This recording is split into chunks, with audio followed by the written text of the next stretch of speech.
Hello, good morning student. आज हम पढ़ेंगे जो भारत का फिजियोग्राफिक स्ट्रक्चर था।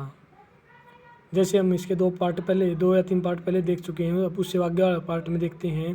जैसे हमने नर्दन आपका माउंटेन एरिया देखा, फिर आपका नर्दन प्लेन और आपका पर्वतीय पठार देखा। अब बात आती है आपके जो आपका थार का मरुस्थल था, या जो भारतीय मरुस्थल था, थार डेजर्ट था, उसके बारे में जो इसका चौथा पार्ट है भारतीय फिजियोग्राफिक स्ट्रक्चर का, उसके बारे में पढ़ेंगे। ये देखो पहले ये क्या है, ये यहाँ तक है आपका भाई जो आपका थार मरुस्थल है। इसको मुख्य ढाल के आधार पर दो भागों में बांटा गया है भारतीय मरुस्थल को। एक तो सिंध जो पाकिस्तान की ओर ढाल वाला उत्तरी भाग है, सिंध पाकिस्तान की ओर ढाल वाला जो उत्तरी भाग है, और कच्छ केरल की ओर ढाल वाला जो दक्षिणी भाग है।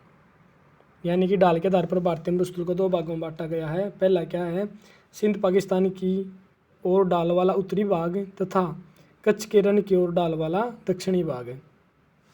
इसके बारे में अब हम पढ़ेंगे। देखो इसमें क्या कहता है, ये कह रहा है देखो, अरावली पहाड़ी के पश्चिमी किनारे पर थार का मरुस्थल स्थित है। यानी कि आपकी अरावली श्रेणी, ये इसका उत्तरी पार्ट, ये इसका पूर्वी, ये इसका दक्षिणी और ये इधर इसका पश्चिमी। यानी कि इसके पश्चिमी किनारे पर थार का मरुस्थल स्थित है। आगे देखो क्या कह रहा है ये, देखो ये जब बताया था हमने, ये क्या है, बालू के डिब्बों से ढका एक तरंगित मैदान है। जो बारिश है, प्रतिवर्ष वर्षा क्या है, 150 सेंटीमीटर से भी क्या हो रही है, यहाँ पर कम हो रही है, मिलीमीटर से भी कम हो रही है। यहाँ की जलवायु कैसी है, यहाँ की शुष्क जलवायु है, और जो क्षेत्र है वो क्या है, यहाँ पर बहुत कम वनस्पति पाई जाती है। वर्षा ऋतु में कुछ ऋतुएं दिखती है और उसके बाद वे बालू में विलीन या लुप्त हो जाती हैं। पर्याप्त जल नहीं मिलने से वे समुद्र की ओर नहीं पहुंच पाती। केवल लूनी ही इस क्षेत्र की सबसे बड़ी नदी है। यानी कि थार डेजर्ट में, थार मरुस्थल में आपकी सबसे बड़ी नदी कौन सी है, लूनी। बरकान चंद्राकार बालू के टिब्बे, जिस इस प्रकार की इनकी आकृति होती है, का विस्तार बहुत अधिक क्षेत्र पर होता है, लेकिन लंबवत टीले भारत पाकिस्तान की सीमा के समीप प्रमुखता से पाए जाते हैं। यदि आप जैसलमेर गए जाएँ तो वहाँ बरखान के समूह आपको देखने को मिलेंगे। इस प्रकार अर्धचंद्राकार बालू के टिब्बे। आगे क्या कहते हैं इसके अंदर देखो, अगर हम इसके बारे में और बात करें तो क्या कहता है देखो, अल्पवृष्टि तथा बहुत अधिक वाष्पीकरण के कारण इस प्रदेश में जल का हमेशा घाटा रहता है, लॉस रहता है। यहाँ की अधिकतर नदियाँ अल्पकालिक हैं। लूनी मरुस्थल के दक्षिणी भाग में बहने वाली महत्वपूर्ण नदी है। यहाँ की कुछ नदियाँ कुछ दूरी तक बहने के बाद मरुस्थल के रेत में लुप्त हो जाती हैं। ऐसे अपवाह को अंतःस्थलीय अपवाह या इनलैंड ड्रेनेज कहा जाता है, जिसमें नदियाँ झील या पलाया में मिल जाती हैं। फिर बात आती है आपके जो तटीय मैदान है। तटीय मैदान के अंदर क्या देखो, अगर भारत की आकृति देखें, ये इधर वाला पूर्वी तट और इधर वाला आपका पश्चिमी तट, जो ये तटीय मैदान हैं, इनके बारे में हम विस्तार से पढ़ते हैं। भाई आपका पूर्वी तटीय मैदान और पश्चिमी तटीय मैदान क्या है। इसमें क्या कहता है देखो,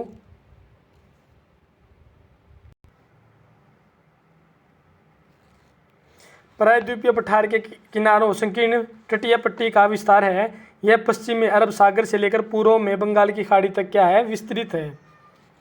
यानी कि इधर आपका अरब सागर और इधर आपकी बंगाल की खाड़ी। पश्चिमी तट पश्चिमी घाट तथा अरब सागर के बीच स्थित एक संकीर्ण मैदान है। इस मैदान के 3 भाग हैं। तट के उत्तरी भाग को कोंकण जो मुंबई से गोवा है, और मध्य भाग को कन्नड़ मैदान एवं दक्षिणी भाग को मालाबार तट कहा जाता है। अगर हम इनकी बात करें, जो आपका काठियावाड़ तट है, कच्छ से लेकर दमन तक, कच्छ से लेकर दमन तक आपका क्या फैला है, काठियावाड़ तट। फिर बात आती है कोंकण तट की, जो आपका दमन से लेकर गोवा तक फैला, उसको क्या कहा जाता है, कोंकण तट। फिर बात आती है कनारा तट, या कन्नड़ तट को कनारा तट के नाम से भी जाना जाता है, जो गोवा से मैंगलोर है। उसके बाद आती है आपका मालाबार तट, जो आपका मैंगलोर से लेकर कन्याकुमारी तक फैला हुआ, वो क्या आपका मालाबार तट है। ये सभी तट पश्चिमी तट पर पाए जाते हैं। आगे क्या कहते हैं इसके अंदर देखो, बंगाल की खाड़ी के साथ विस्तृत मैदान चौड़ा और समतल है। उत्तरी भाग में उत्तरी सरकार कहा जाता है, जबकि दक्षिणी भाग में इसको कोरोमंडल तट कहा जाता है। उत्तरी सरकार यहाँ, जो कोरोमंडल तट है ये आपका यहाँ, दक्षिण भाग को कोरोमंडल तट के नाम से जाना जाता है। बड़ी नदियाँ जैसे महानदी, गोदावरी, कृष्णा, कावेरी इस तट पर विशाल डेल्टा का निर्माण करती हैं। चिल्का झील पूर्वी तट पर स्थित एक महत्वपूर्ण भूलक्षण है। जैसे कि आप जानते हैं, चिल्का झील भारत में खारे पानी की सबसे बड़ी झील है। यह उड़ीसा में महानदी डेल्टा के दक्षिण में स्थित है। अगर हम पूर्वी भाग की, पूर्वी तट की बात करें, आपका यहाँ पर उत्कल तट, उत्तरी सरकार, कोरोमंडल तट। उत्कल तट कहाँ से कहाँ तक फैला हुआ आपका, जो महानदी डेल्टा से गंगा के मैदान तक फैला हुआ है। फिर बात आती है उत्तरी सरकार की, जो पुलिकट झील से महानदी डेल्टा तक फैला हुआ है। कोरोमंडल तट कृष्णा नदी डेल्टा में स्थित पुलिकट झील से लेकर कन्याकुमारी तक आपका क्या फैला है, कोरोमंडल तट फैला हुआ है। इसको एक मानचित्र के द्वारा भी आपको बनाकर दिखा दिया जाएगा, जो आपके तट और तटीय मैदान हैं। और इसके अंदर क्या देखो आप आगे, जो ये प्रायद्वीपीय तट का जो पश्चिमी तटीय मैदान है, ये क्या है, सबमर्जेंट का एक उदाहरण है। सबमर्जेंट मतलब निमज्जित, अर्थात जल में डूबे हुए तटीय मैदान का एक उदाहरण है। ऐसा माना जाता है कि द्वारका का नगर, जो किसी समय पश्चिमी तट पर भारत की मुख्य भूमि पर स्थित था, अब जल में डूब चुका है। इस मैदान की औसत चौड़ाई कितनी है, 64 किलोमीटर है। यह मध्य में संकीर्ण है। आगे क्या कहता है, गोवा से दमन तक 500 किलोमीटर तट के प्रदेश को क्या कहा जाता है, आपका कोंकण तट। जो मध्य भाग में गोवा से मंगलोर तक का था आपका जो कन्नड़ या कनारा तट है, वो कितना 225 किलोमीटर दे रखा आपको। और जो आपका मंगलोर से लेकर कन्याकुमारी तक ये है 500 किलोमीटर के अंदर फैला हुआ है। इस मैदान के दक्षिण में मालाबार तट पर बालू के डिब्बे व अनूप लैगून पाए जाते हैं। इन अनूपों को स्थानीय रूप भाषा में क्या कहा जाता है, कयाल। क्या कहा जाता है, कयाल। कयाल कयाल खारे पानी की झीलें होती है, जिन्हें बालू की रोधिका तथा भूजीवा समुद्र से अलग करती हैं। कयाल का प्रयोग मछली पकड़ने तथा अंतःस्थलीय नौकाओं के रूप में किया जाता है। जो कोचीन बंदरगाह आपका एक ऐसे अनूप पर स्थित है। फिर बात आती है अब आपके पूर्वीय तटीय मैदान की। भाई पूर्वीय तटीय मैदान के अंदर क्या आपका जो बताया था, इसमें यह पूर्वी घाट और बंगाली खाड़ी के बीच स्थित है। यह उम्मज्जित यानी कि एमरजेंट का उदाहरण है। जल से उभरे हुए तट को क्या कहा जाता है, उम्मज्जित तट कहा जाता है। इस मैदान में महानदी, गोदावरी, कृष्णा, कावेरी इत्यादि नदियों ने इसको उपजाऊ डेल्टा का निर्माण किया है। और क्या कहता है, देखो पूर्वी तट पर अनेक लैगून पाए जाते हैं या अनूप पाए जाते हैं, जिनमें चिल्का, कोलेरू, पुलिकट जिले प्रसिद्ध हैं। यह तटीय मैदान काफ़ी उपजाऊ है। आगे बात आती है फिर आपके जो द्वीप समूह हैं, उनके बारे में पढ़ते हैं। तटीय मैदान के बारे में पढ़ा आपका ये वाला हिस्सा, जो कोंकण तटीय वाला यहाँ तक है। अब बात आती है आपके द्वीप समूह की। एक आपका अरब सागर के हैं और दूसरा क्या आपके बंगाल की खाड़ी। अरब सागर के अंदर आपका लक्षद्वीप है और जबकि आपके बंगाल की खाड़ी के बाद अंदर अंडमान और निकोबार है। इनके बारे में पढ़ते हैं। क्या कहता है, देखो जो आपका मालाबार तट था, केरल के मालाबार तट के पास स्थित लक्षद्वीप की स्थिति ज्ञात कीजिए, यानी कि ये आपका लक्षद्वीप है। आगे देखो क्या कहता है इसके बारे में। ये द्वीपों का एक छोटे से समूह, द्वीपों का समूह छोटे प्रवाल द्वीपों से बना है। प्रवाल क्या होते हैं, आपके जो टिन्नी प्लांट होते हैं, जो टिन्नी एनिमल या आपके जो जीव हैं, जो छोटे छोटे जीव होते हैं, उनको किसका नाम दिया गया, प्रवाल का नाम दिया है। ओशनिक्स के अंदर ये बिल्कुल एक दूसरे के ऊपर सटे हुए होते हैं, जिनको पोलिप भी कहा जाता है। पहले इसको लक्काद्वीप, मिनिकॉय तथा अमन द्वीप के नाम से एमिनी द्वीप के नाम से जाना जाता था। 1973 में इसका नाम क्या रख दिया, लक्षद्वीप रखा गया था। यह 32 वर्ग किलोमीटर में छोटे से क्षेत्र में फैला है। कावरत्ती द्वीप लक्षद्वीप का एक प्रशासनिक मुख्यालय है। इस द्वीप समूह पर पादप और जंतु के बहुत से प्रकार पाए जाते हैं। पिटली द्वीप जहाँ मनुष्य का निवास नहीं है, यहाँ एक आपका पक्षी अभ्यारण्य है। और क्या कहता है इसमें, देखो यह द्वीप केरल तट से 280 किलोमीटर से लेकर 480 किलोमीटर दूर स्थित है। जो आपका लक्षद्वीप है ये आपके केरल तट से लेकर 280 किलोमीटर से 480 किलोमीटर दूर स्थित है। मिनी कोय सबसे बड़ा द्वीप है जिसका क्षेत्रफल 453 वर्ग किलोमीटर है। यहाँ पर कुल कितने द्वीप हैं? 36 द्वीप हैं और इनमें से 11 के ऊपर क्या है? लोग रहते हैं, मानव का बसाव है। इन द्वीपों पर नारियल बहुत उगते हैं। इन द्वीपों को सैलानियों का स्वर्ग कहा जाता है। फिर बात आती है आपकी बंगाल की खाड़ी के द्वीपों की। उसके अंदर देखिए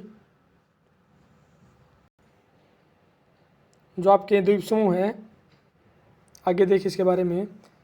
बहुत पादप जीव जंतु इसके अंदर पाए जाते हैं। आगे क्या कह रहा है देखो,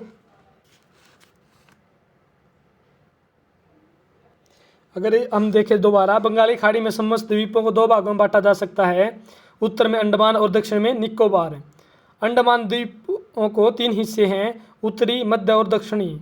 निकोबार द्वीपों के उत्तरी भाग को कार निकोबार, दक्षिणी भाग को महान निकोबार कहा जाता है। महान निकोबार के अंतिम बिंदु को इंदिरा पॉइंट कहा जाता है। यह भारत का सुदूरतम दक्षिणी बिंदु है। आगे क्या कहा जाता है, अंडमान और निकोबार के अतिरिक्त तट के पास भी कुछ द्वीप स्थित हैं जिन्हें पाम्बन द्वीप, न्यूम्यूर द्वीप और श्री हरिकोटा द्वीप भी कहा जाता है।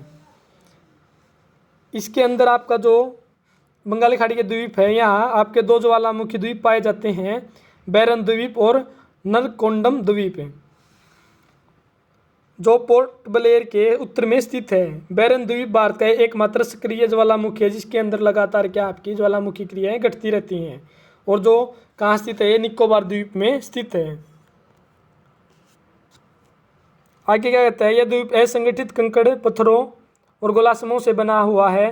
अंडमान व निकोबार द्वीप समूह गहरे समुद्र द्वारा अलग किए जाते हैं। इस समुद्र को 10 डिग्री चैनल कहा जाता है क्योंकि 10 डिग्री उत्तरी अक्षांश के समपत या उसके पास स्थित है। आगे क्या कहता है, बंगाल की खाड़ी के द्वीपों पर संवहनीय है, यानी कि यहाँ पर कन्वेक्शनल रेनफॉल होती है, संवहनीय वर्षा होती है और यहाँ भूमध्य रेखीय प्रकार की वनस्पति पाई जाती है। आगे जैसे परवाल कहता है, अभी परवाल क्या था आपका देखो, परवाल पोलिप या कम समय तक जीवित रहने वाले सूक्ष्म प्राणी हैं जो समूह में रहते हैं। इनके विकास शिथिल तथा गर्म जल में होता है। इनमें कैल्शियम कार्बोनेट का स्त्राव होता है। परवाल स्त्राव व परवाल अस्थियां टीले के रूप में निक्षेपित होती हैं। ये मुख्यतः 3 प्रकार के होते हैं, परवाल रोधिका, तटीय परवाल भित्ति और परवाल वलय। जो आपकी द्वीप ऑस्ट्रेलिया का ग्रेट बैरियर रीफ है वो परवाल रोधिका का उदाहरण है। परवाल वलय द्वीप गोलासम और गोलाकार या हार्सो आकार वाले रोधिका होते हैं। आगे क्या कहता है, इसके निष्कर्ष के तौर पर हम कह सकते हैं भी लेसन के अंदर भारत का जो वो आकृतिक प्रदेश है वो विभिन्न आकृतियों के अंदर बटा हुआ है, जो अपने आप में देश की प्राकृतिक संसाधनों में भी समृद्ध है और एक दूसरे के क्या है, पूरक हैं। उत्तरी पर्वत जल तथा वनों का प्रमुख स्रोत है और उत्तरी मैदान देश के अन्न भंडार उपलब्ध हैं। इसमें प्राचीन सभ्यताओं का विकास का उदार मिला है। जब क्या का पठारी भाग जो प्रायद्वीपीय पठार था वो खनिजों के भंडार से परिपूर्ण है, जिसने देश के औद्योगिकरण में विशेष भूमिका निभाई है, जो आपका तटीय क्षेत्र का मत्स्य और पोत संबंधी क्रियाकलापों के लिए उपयुक्त है, जहाँ पर मछली पकड़ने और आपके जो जहाज़ों से, समुद्री जहाज़ों से सामान उतारने और चढ़ाने का काम किया जाता है। इस प्रकार देश की विविध भौतिक आकृतियाँ भविष्य में विकास की अनेक संभावनाएं प्रदान करती हैं। इसके साथ ये आपका चैप्टर समाप्त हो गया। जो आपका ये मैप है तटीय मैदान का, ये आपको मैप दिखा दिया जाएगा भर के, और जो इसका ओवरऑल स्ट्रक्चर बना जितने भागों में बटा एक उसका मैप आपको भर के दिखा दिया जाएगा।